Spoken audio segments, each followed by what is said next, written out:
Kathy Vick, Deeply Awake, Jets 2017, and happy Lionsgate, everyone. My oh my, what a fortunate and fortuitous day. I think it's a very good day to be alive. Yes, I hope that you are concurring with that conclusion. I want to remind viewers who might be interested, they might need a trigger now and then, I don't know. You wouldn't be here if you weren't ready to be triggered. There's this book. It's been on my shelves since probably before I encountered the teachers, but certainly was fine by the teachers. And wow, I've been having it at my bedside and picking it up when I'm urged to and flipping to where I'm supposed to go, and then blown away. It's called The Book of Knowledge, The Keys of Enoch. See? No. There it is. It's very pretty. It's very pretty. And as I'm reading, it's their voice. The reason I bring it up is that it's a very hard book to understand unless you're at a certain consciousness state, and now I'm there, and it's like, I gotta get a highlighter out. I finally understand this shit. So from this place, I want to say hola, and also to give you a little gift, because I was given a gift. I have been offered great physical healing and energetic release, and it's just it's beyond the beyond when I understand the purpose and messages and beauty and love and gentleness and compassion that has been innervating my reality for all this time. And part of this whole process was to finally get the bathtub. So that's where I found myself just recently, and this is where I received my gift, and it's where many great gifts are given and received, near or in water. So for this one, and okay, so that means that, and what are we made of? Mostly what? Mostly water.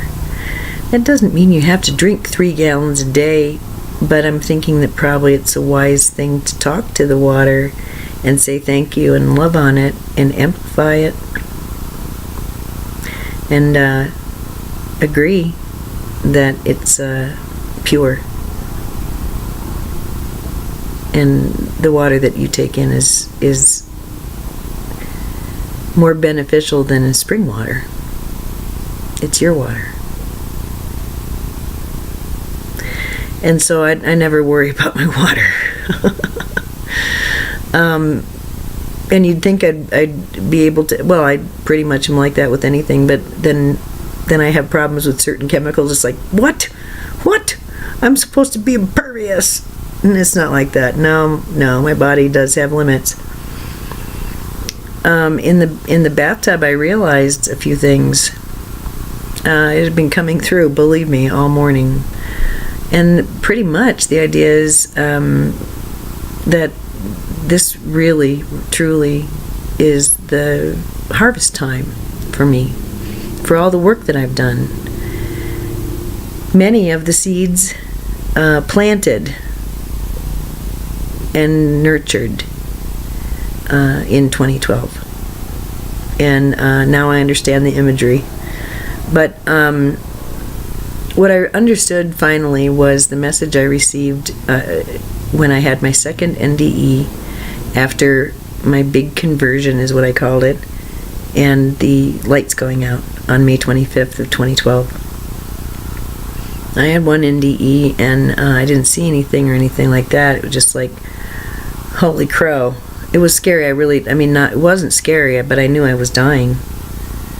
And the only thing, once I saw that Sam was going to be okay, that his soul he's in charge and it was okay, then I could leave, and I did. But then I was back, and then I barfed a whole lot, and then the spin came over me. And I went away again. I promised I'd come back, but I promised I'd have fun. And I saw much. And during that time, I was told that the point of this exercise was for me to understand and know my energetic signature. That was the reason for going through the eye of the needle. That's what they told me. And this was an explanation because I was in a group of entities, and they were in robes, and their faces flashed. So all I saw was a blur. And I was disappointed because I wanted to see Jesus or Saint Germain or Archangel Michael or someone I recognized, and they said, no, you don't know us by that. No, you know us by energetic signature. That's how you know us. And the point of this, and going through the eye of the needle, is to learn your own energetic signature. Well, I heard the eye of the needle really it's a reference to a geographic site in Jerusalem, and it's between two buildings, and I guess it was a very narrow entryway that went into a market, and it was called the Eye of the Needle, and you couldn't get a camel in there; you had to walk through it. So it was sort of a rich man, you know, and the camel and the needle, that was what that was referring to. If you've got enough and more, well then you're going to be pretty busy, and you're probably not going to want to go through the eye of the needle. So here I am, and having a great day, having a great yesterday, and gratefully surprised to find myself in a hot tub with salts and essential oils. And I have been playing with this for a long time, of just how I feel when I'm not thinking about anyone else. First layer, right? And how good I feel, and what I'm aware of, and how I encode and decode, and just my flow. Well, that's my energetic signature. No interference, just and total balance, but so much. And that's how I was feeling in the car. And then I felt that way in the bathtub, and I realized, oh, that's what they've been talking about. That's my energetic signature. So then they showed me, and I won't use that. I'm just going to give you this. So then I saw friends and family, and one by one I said hi, and I noticed my energetic signature. There were some I was absolutely neutral.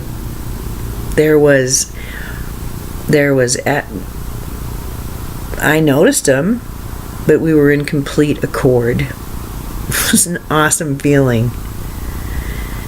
And then I noticed, as people came and said, hey, how's it going? I started to feel different deficiencies. And sometimes they were like obsessions. And sometimes they were like looking into the freaking void.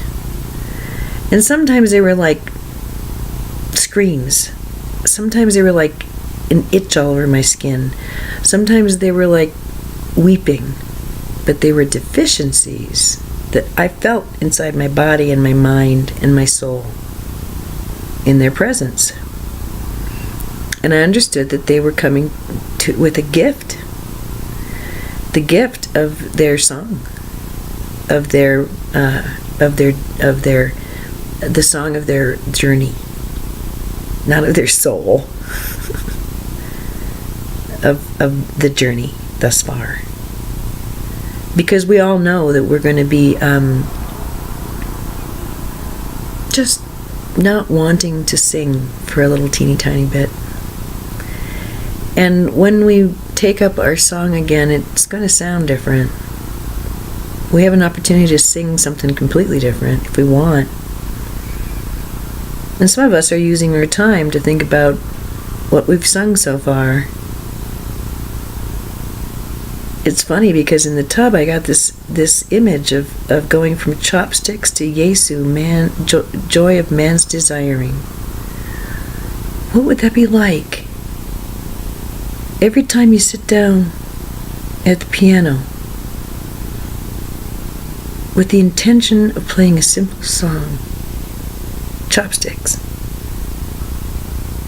no longer are you able to produce that. When you sit down, your fingers naturally produce such a masterpiece. So moving. Every time. And the weird thing is, you could play anything. And you know it. You just like that one best. They asked me a long, long time ago.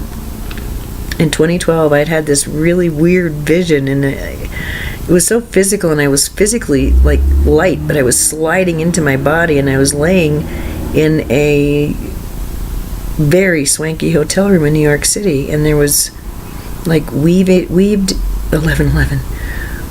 burlap sea green wallpaper, and then I met Tom Hutchinson, and that was amazing. And through all of that was this.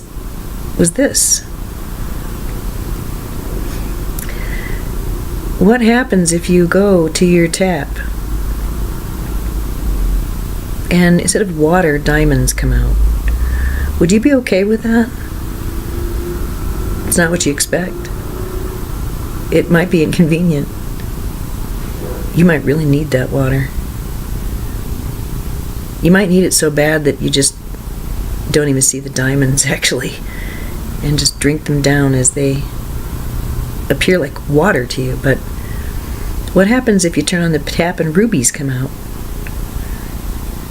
What happens if you turn on the tap and true, honest to God love and commitment come out?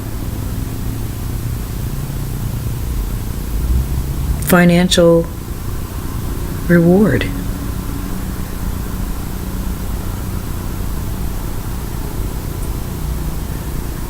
Completion of a life task. What if that comes out? Would you be okay with that? There's more to it. That was also the one that where I saw the along the same time I could see that the air was alive. I could feel it. And I saw a castle, and I understood that it was my inheritance, but it was only my inheritance because I'd built it brick by brick by brick. And I realized today how lucky I am and how happy I am that I spent so much time on this, so much attention, and the rule was that I never, ever, ever, ever came to the computer or to the video screen without something very, very, very sacred in mind. And I know it didn't look that way. What do you feel deficient in? I understood, if I have access to everything, and I saw that on the way home as I'm driving. If I do have access to everything, that's a pretty big spotlight on people. They don't have access to as much as I do. And so they're going to wind up feeling deficient. And then in the bathtub realizing, oh my God, that's why people run away. That's why people punish me. That's why people try to extinguish me. That's why some of them have wanted to kill me. That's why they love me so much. And I can see the love and hate. I understand it completely. So I have learned how to better manage that. If in someone's presence the only thing I feel is grand impatience, now I know how to use my body instrument, my body habitus, and I say, "Thank you, baby. I'm strong enough, I know. This is simply a signal. I have all the patience of the universe, and I can show this one here how that feels." That's how it's used. That's how to use reflectivity to help and not to self-immolate. So, that's my gift. I was given many great gifts this morning, and so I'm going to go ahead and put them all away. And then my friends are coming over this afternoon, and I'm going to let them come into my bedroom, and they're going to enshrine my Gohonzon, and we're going to chant. And then my kid and I are going to go to IHOP and enjoy a pagan's night out, because a whole bunch of people who are self-identified pagans have decided that would be fun to converge on an IHOP. The last time I did anything like that, it was a bunch of burners who decided to converge on a Casa Bonita. That was fun. That was fun. On one side, Casa Bonita, I'm going to put a picture on my website, but Casa Bonita is like a Denver, Lakewood, Colorado kind of iconic thing. It's really weird. But one of the things is there's like all these cattle railings, and the further along you go in this long line waiting for your food, you get to see everybody and everything like that. Well, on one side of this long, big open railing area are the burners, and I'm hanging out with my friend Mark and this guy whose name tag said Mr. Motherfucker, and he looked just like Brad Pitt. I swear to God, it was Brad Pitt doing research. And then Priscilla was there. I mean, lots of people were there. And then on the other side were all the suburban families. Hello. Yes, I've got one of those too. Hello. It was fun. Yeah, it was a great time.